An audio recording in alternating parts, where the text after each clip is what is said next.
A lot of this isn't going to make sense to you, and I'm sorry about that. I'm just going to start at the beginning, with the house.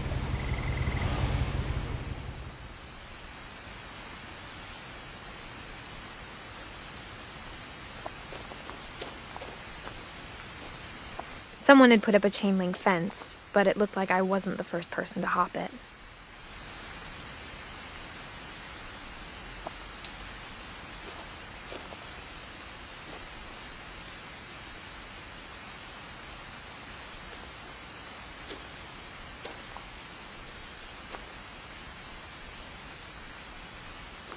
My brother Milton disappeared when I was 4. It was like the house just swallowed him up.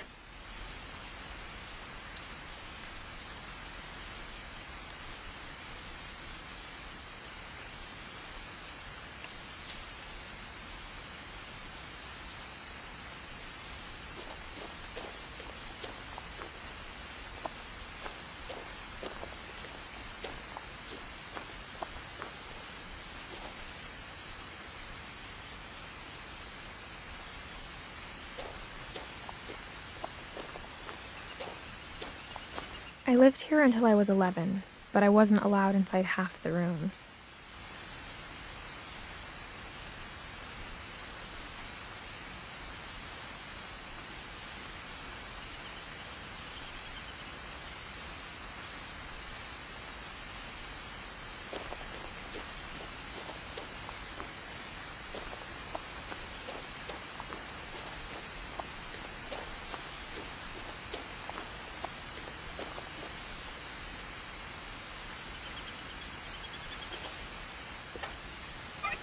Inside the mailbox were bills from 7 years ago, marked urgent, open immediately.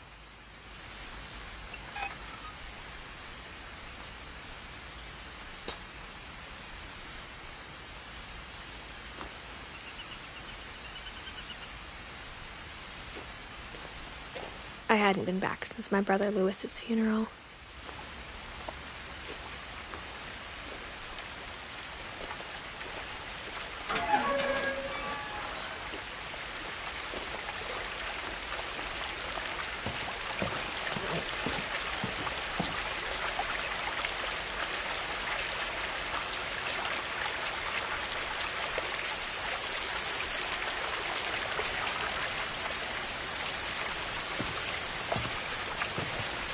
In her will, my mother left me a key, but didn't tell me what it unlocked.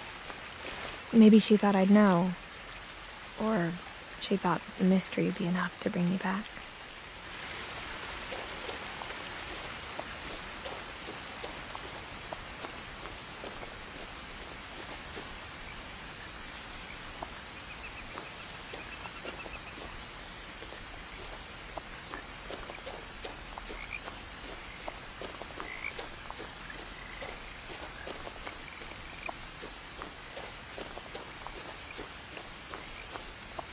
No one had driven this way in a long time, but I saw a few hoof prints.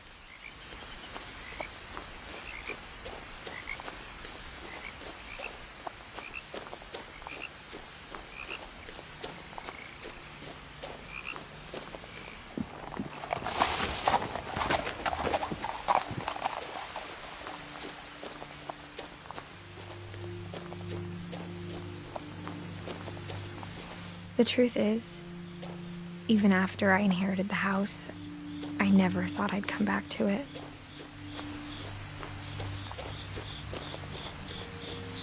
But now I had questions about my family that only the house knew the answers to.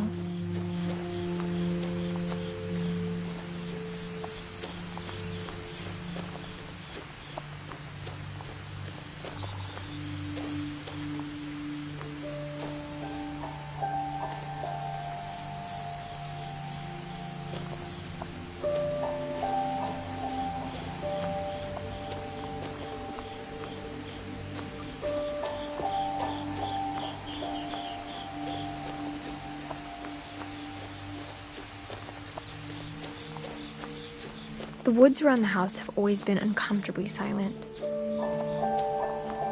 As if they're about to say something but never do.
The house was exactly like I remembered it, the way I'd been dreaming about it.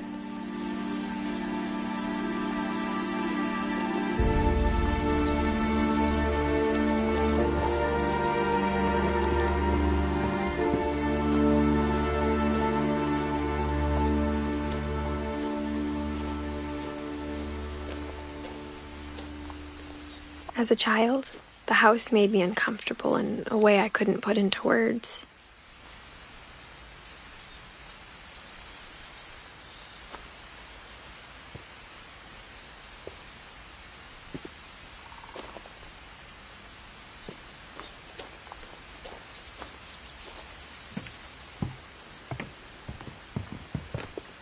Now, as a 17-year-old, I knew exactly what those words were. I was afraid of the house.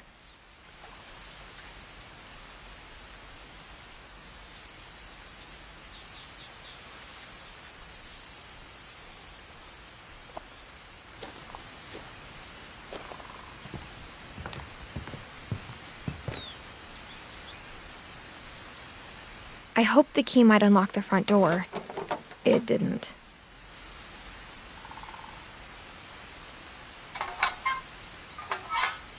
Looking in, I felt like the house itself had been waiting for me.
Crawling through the doggy door used to be a lot easier when I was 11.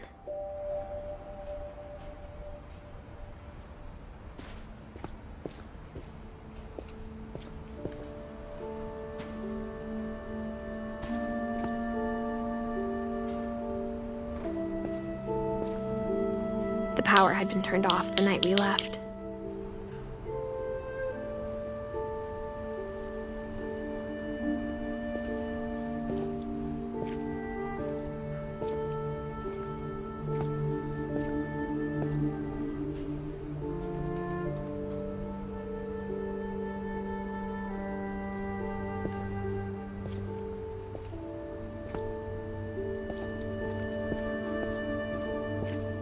For the first time in years,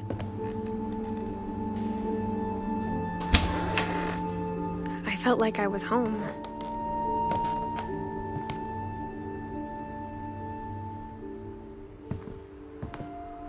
But instead of a family, there were just memories of one.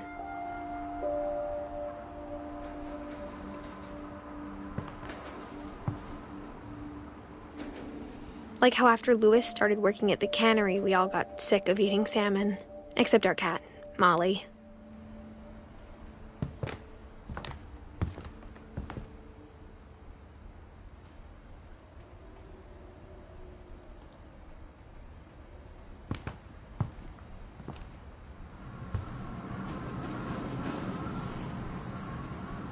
Nothing in the house looked abnormal. There was just too much of it. Like a smile with too many teeth.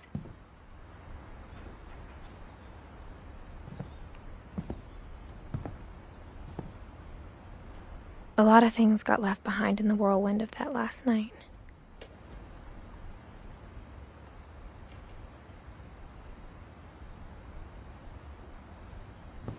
My mom wasn't much of an optimist, but she never stopped believing that my brother Milton was alive.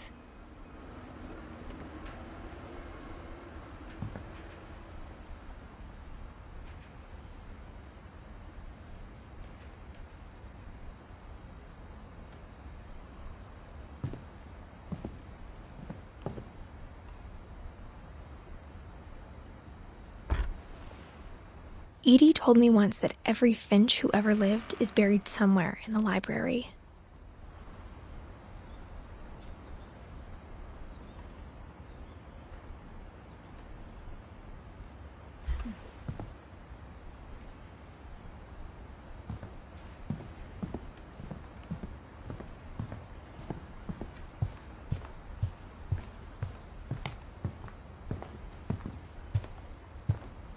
The table was still a wreck from the night we left.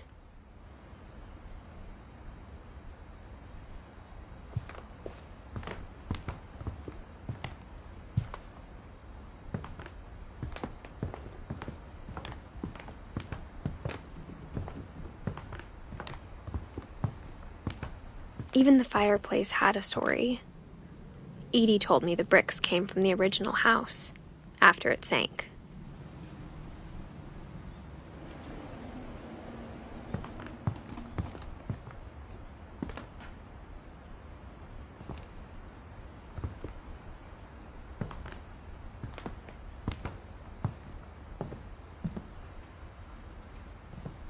Mom always told me to stay out of the basement, so I wasn't too surprised when the key didn't fit.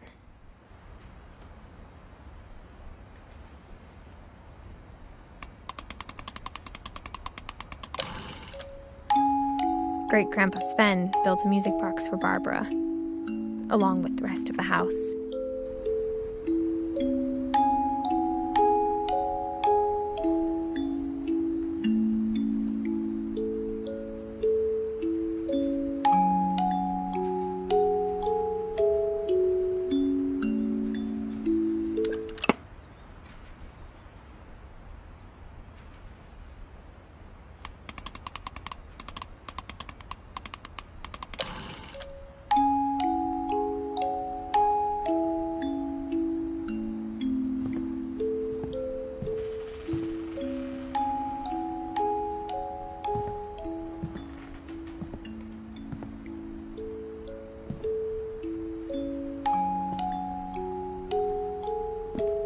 After Milton disappeared, Mom sealed up all the bedrooms.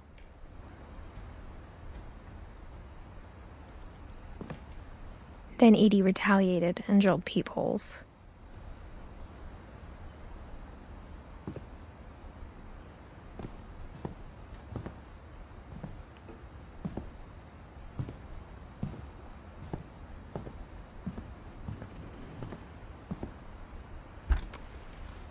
As a kid, I just assumed every house had peepholes and sealed rooms you weren't allowed inside of.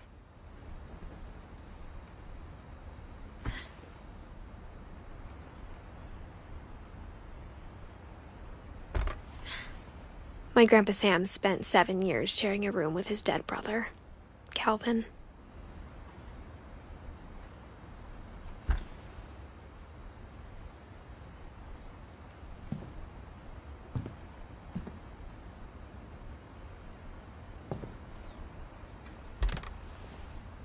The last time I was in Edith Sr.'s room, I was 10 and she was painting my portrait.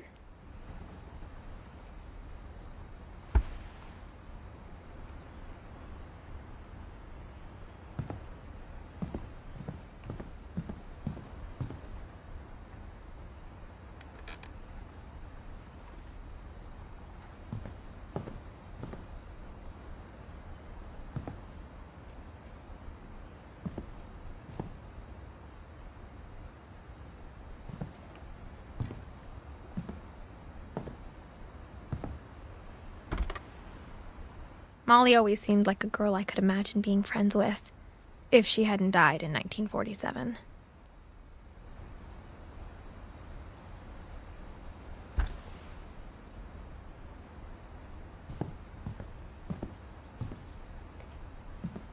I spent a lot of time playing in Great Uncle Walter's room.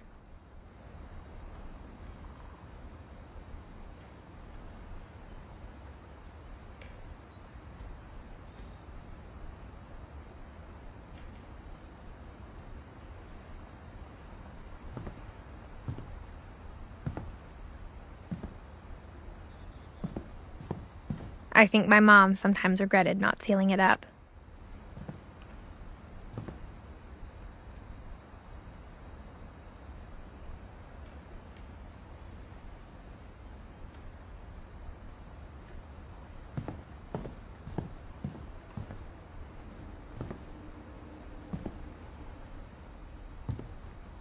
Lewis told me there were secret passages, but I never believed him.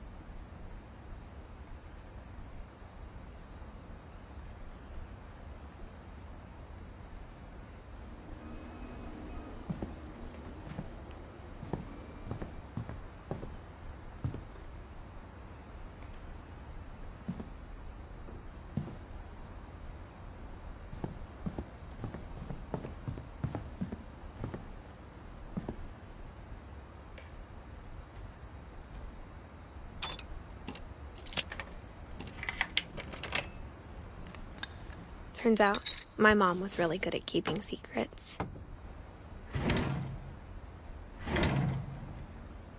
Now it was time to find out what my mom had been afraid of.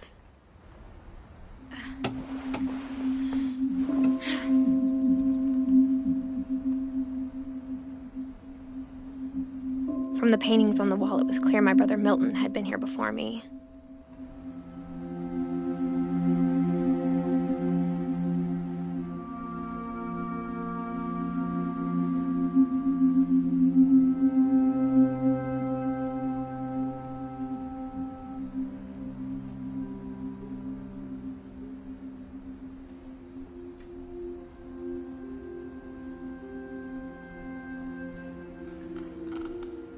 Reading this, maybe it sounds like I had a plan.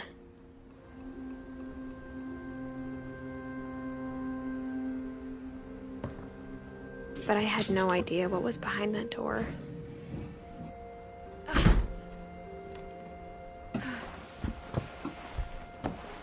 Just like I had no idea where all this was gonna lead.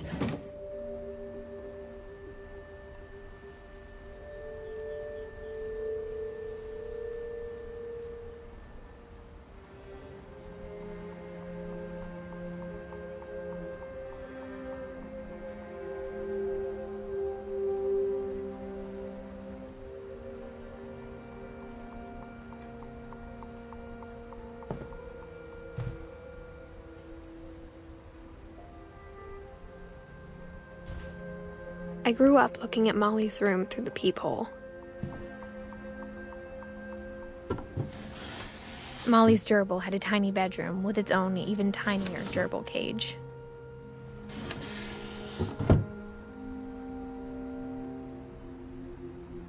Being inside for the first time, I felt like I'd stepped behind a painting.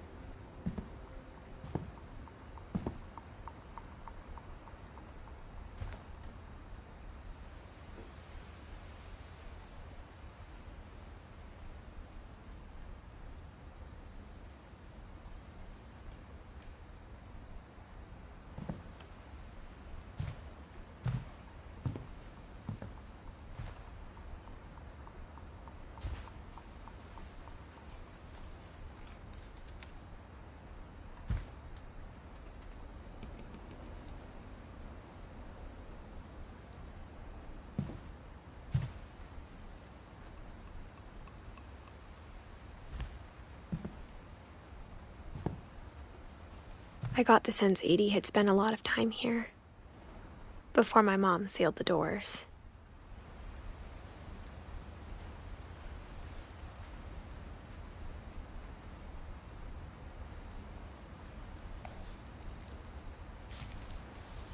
December 13th, 1947. Dear Diary, I'll be gone soon, but I wanted to tell somebody about what's gonna happen. It started when Mom sent me to bed without dinner. I woke up and I was starving, so I looked around for something to eat.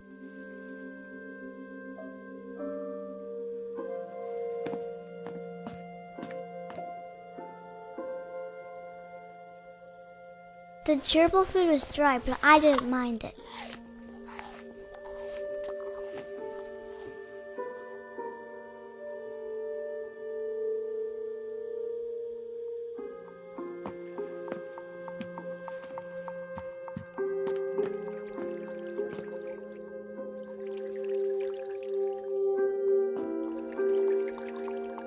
I thought about eating Christopher, but I held back.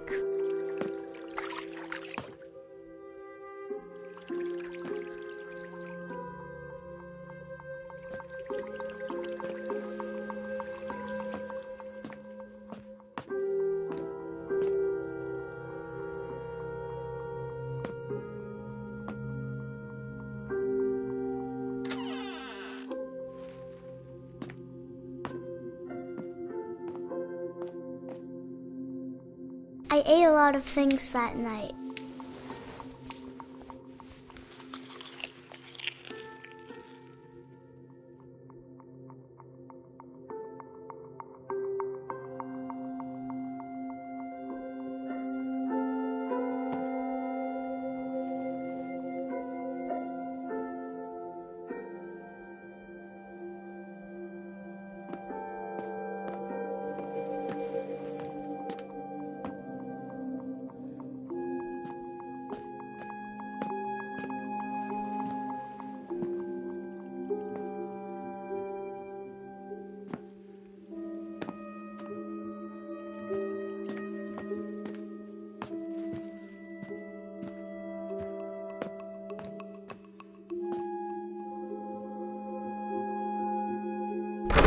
Mom, can I come out now? Sweetheart, it's late. Go to sleep.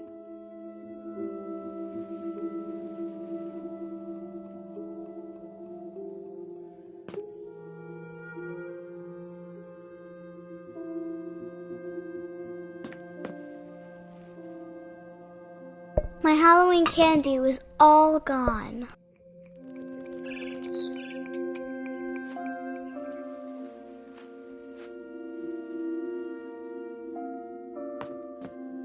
Then I heard chirping outside my window. It was a barn swallow going back to her nest. I reached out for her.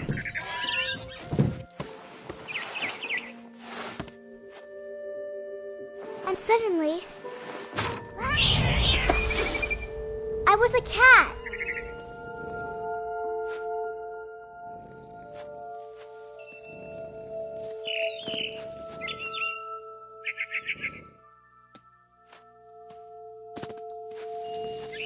I tried to be quiet, but the bird was really scared.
I jumped and I almost got her.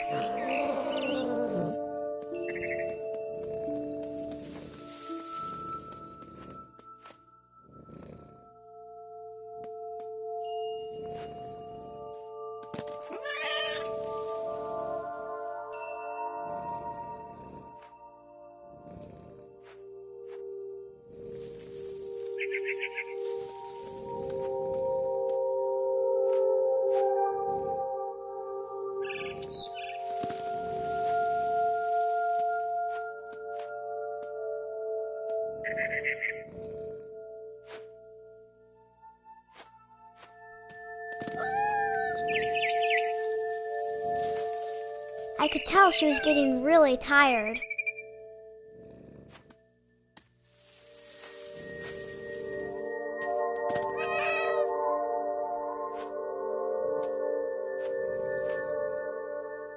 Now I was up in the big tree. I promised Dad I wouldn't climb it anymore. All I cared about was eating that mama bird.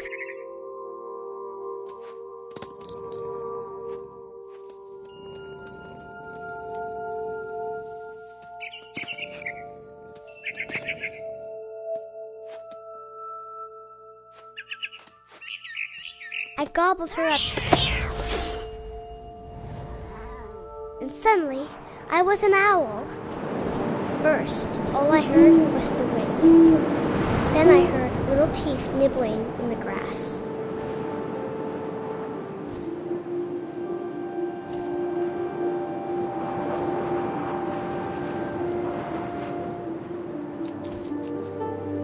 Rabbits.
up and seen mine through my talons.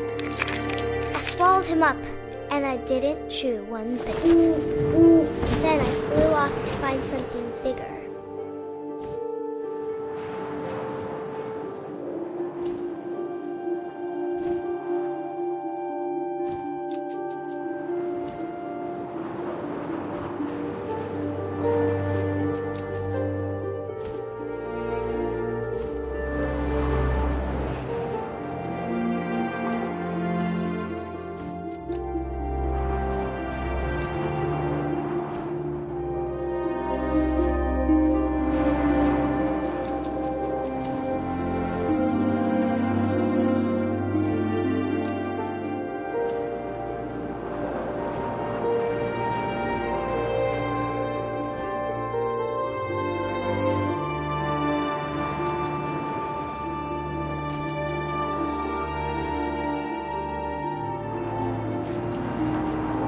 A mama rabbit.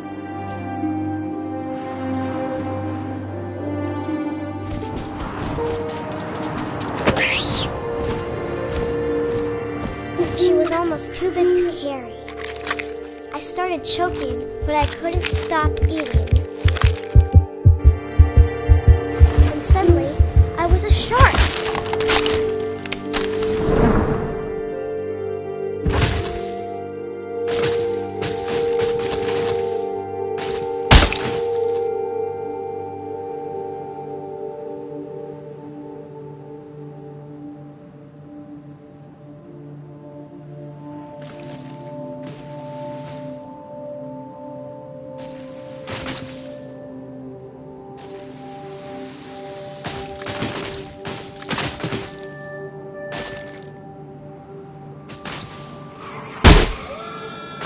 I rolled off the cliff and into the ocean.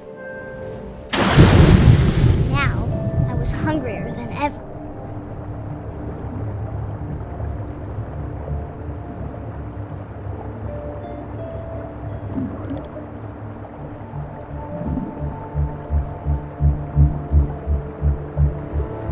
I wanted fat, juicy seals.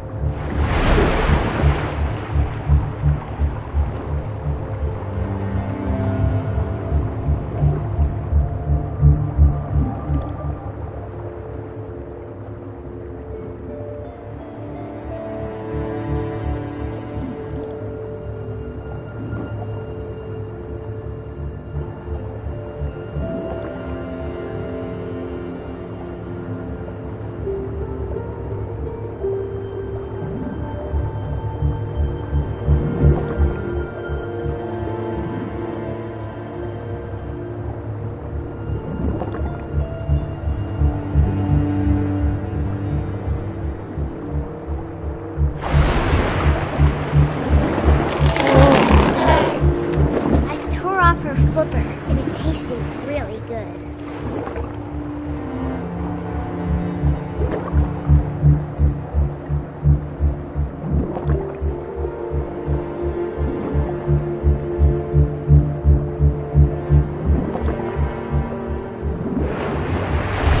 I grabbed on tight, but I was so hungry, I jumped out of the water. When I opened my eyes, everything had changed.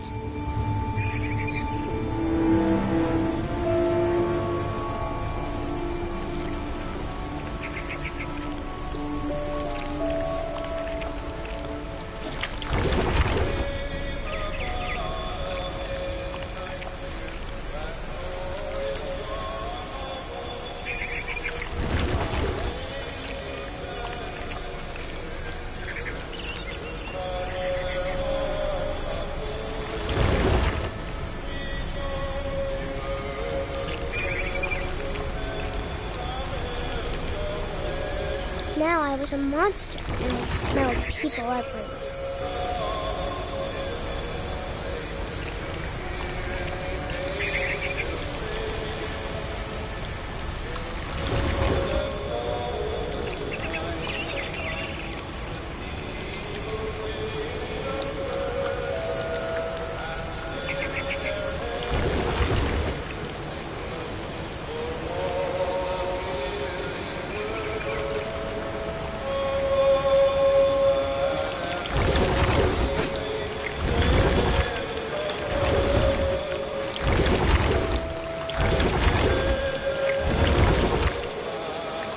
big, and I moved real quiet.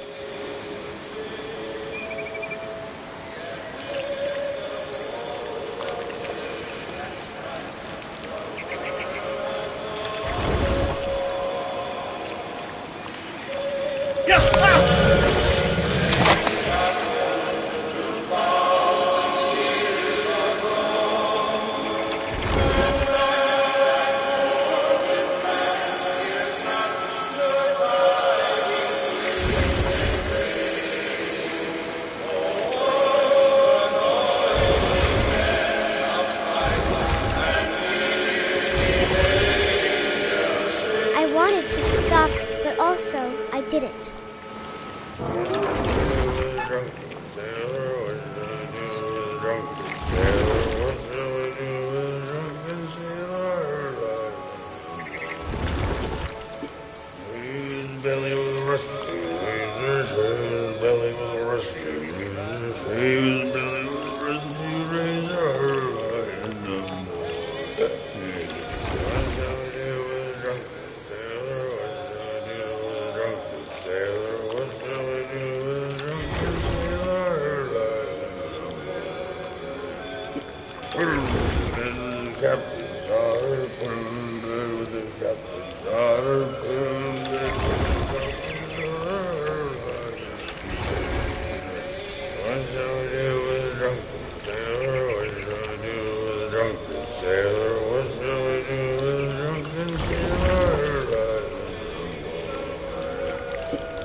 After the last passenger, I was still hungry. And across the water, I smelled something new. Something I had to have, so I swam towards it.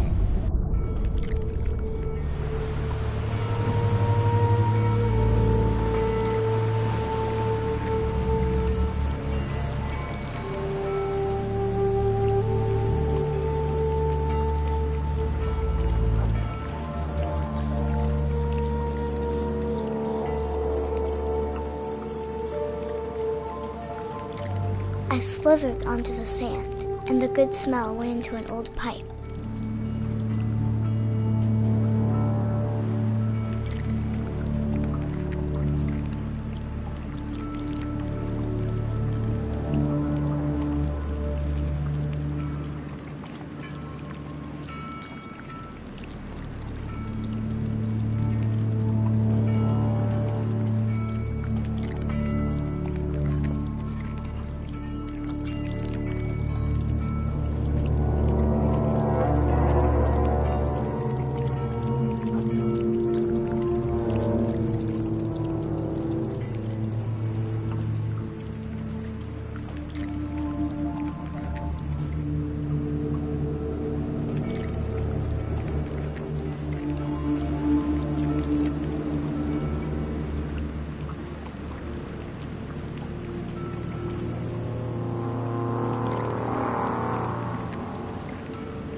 I got closer and closer.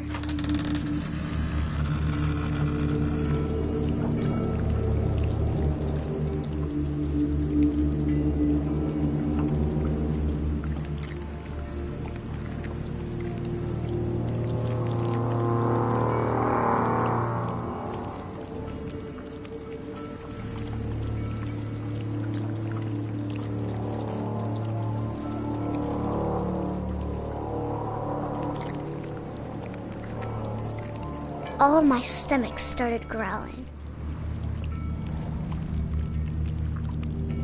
And suddenly, I was me again.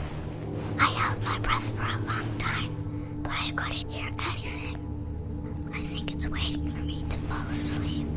But it's not going to wait much longer. It needs to be, and we both know I will be delicious.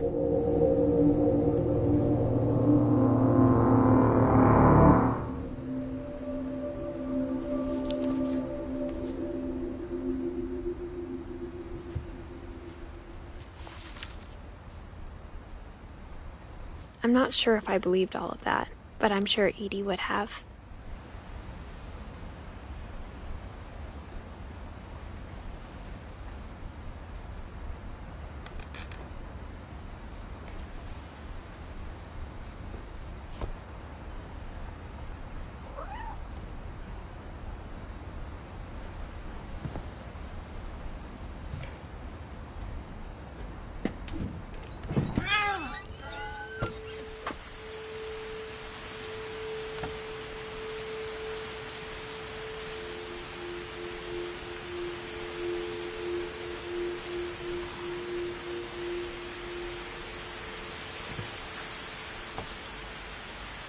This will be obvious later, but my mom never told me any of these stories.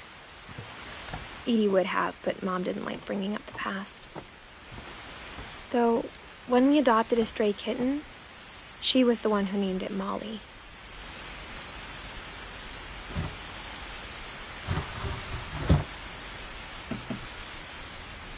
I spent a lot of time in Great-Grandma Edie's room.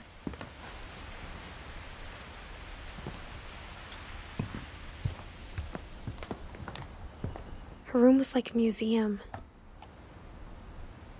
For 500 years, the Finches have been famous throughout Norway for their fortune and misfortune.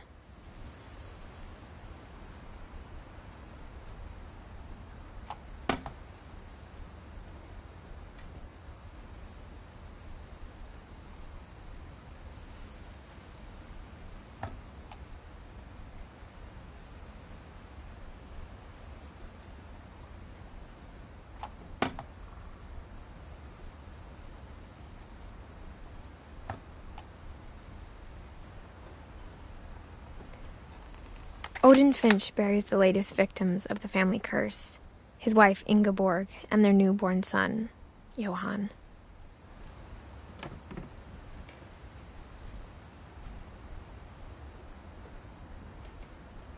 On January 7th, 1937, he set sail with his family and his house, hoping to leave the curse behind.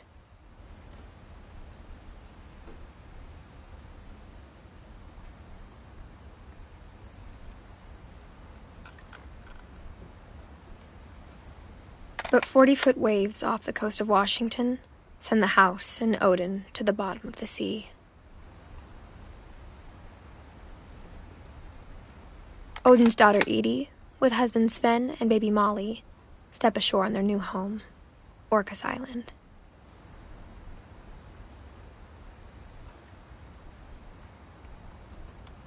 Odin Finch is the first to be buried in the new family cemetery.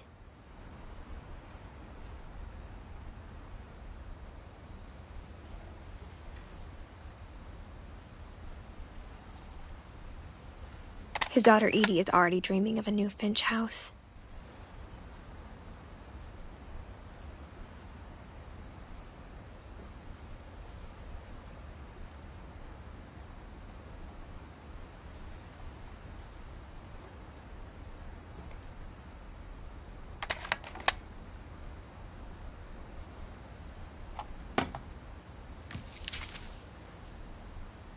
Whatever's wrong with this family, it goes back a long ways.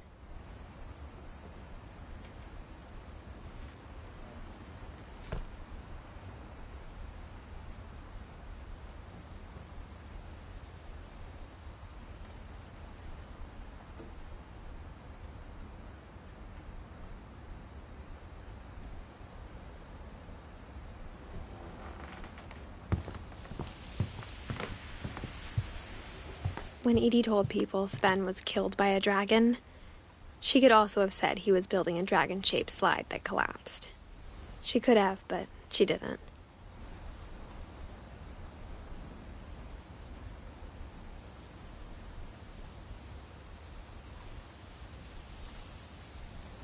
even in her 90s. Sometimes Edie seemed a lot younger than my mother.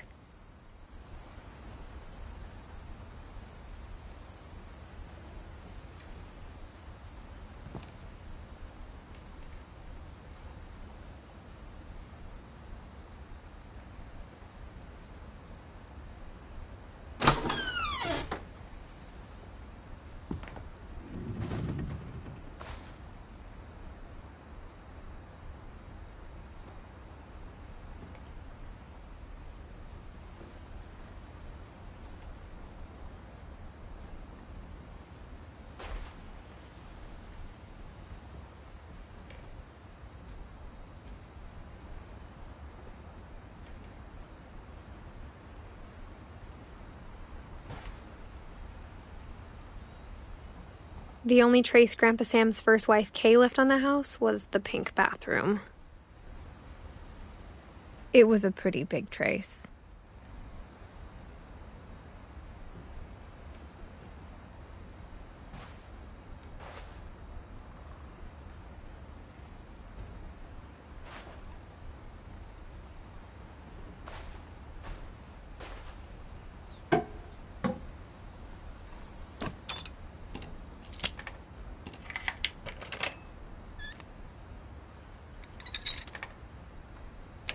There's a secret in this bathroom.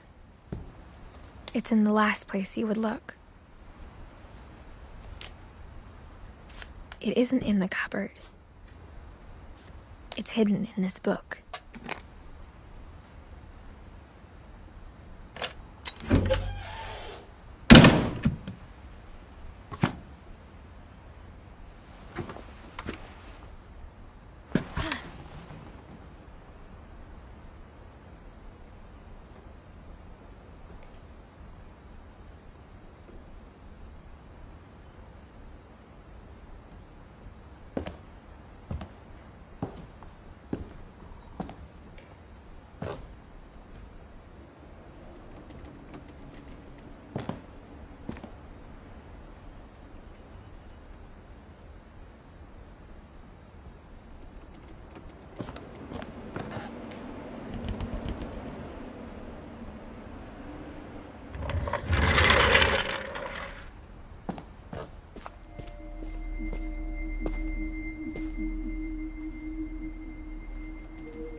I knew Grandpa Sam had a twin.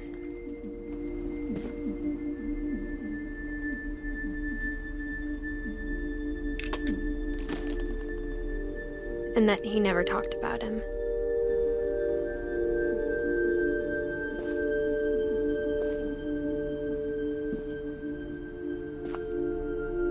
I guess my grandpa didn't like history any more than my mom did.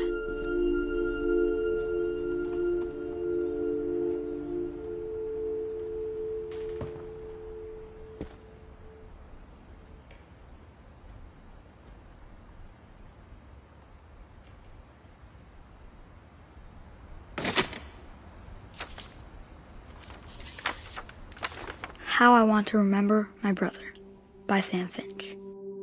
The thing I remember is that when he made up his mind, that was it.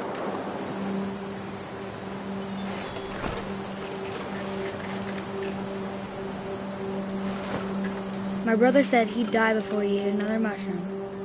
And he did. At Barbara's funeral, we swore we'd never be afraid again. And he wasn't. I think Calvin always wanted to fly.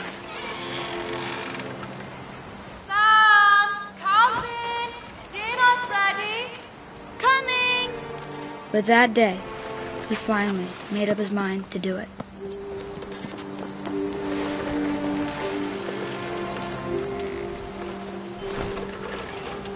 I told him going around was impossible. Maybe if I hadn't said that.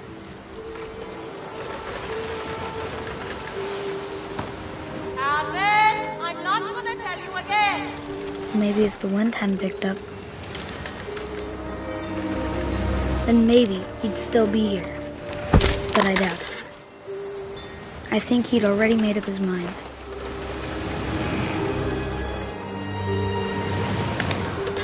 That's what I want to remember about my brother.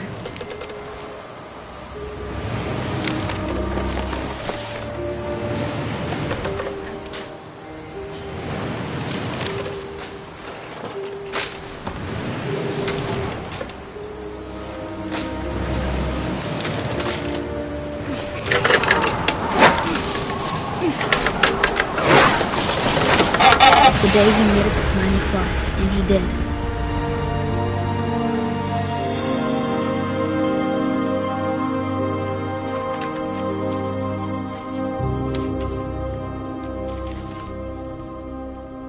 Calvin's story felt strangely familiar.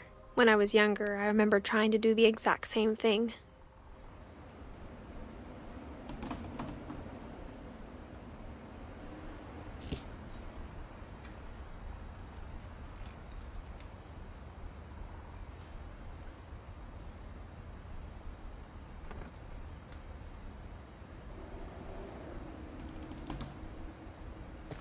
After the funeral, Edie roped off Calvin's half of the room.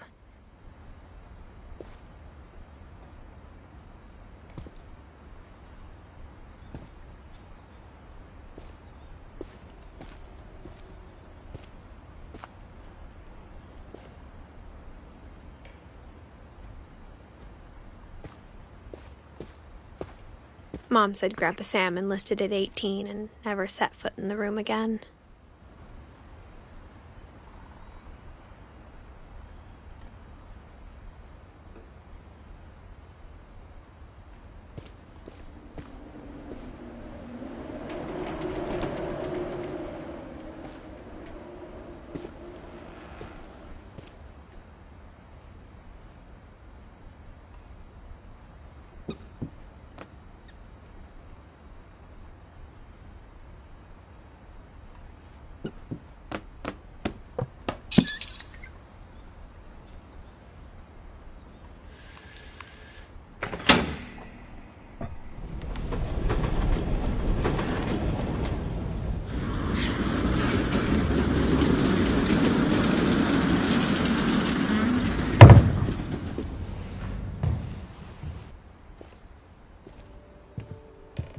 The passages were a pretty tight fit.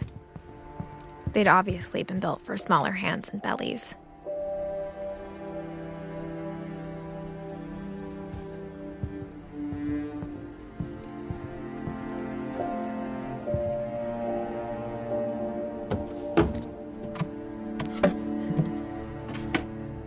Growing up, I always thought of Barbara as a child star.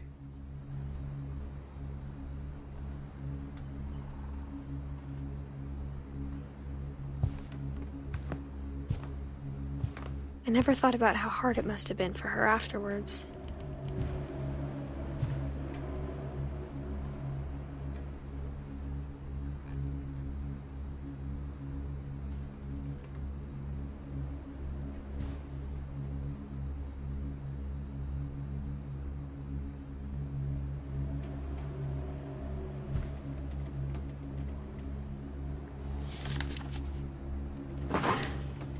Of all the stories people wrote about Barbara's death, I'm surprised Edie saved this one.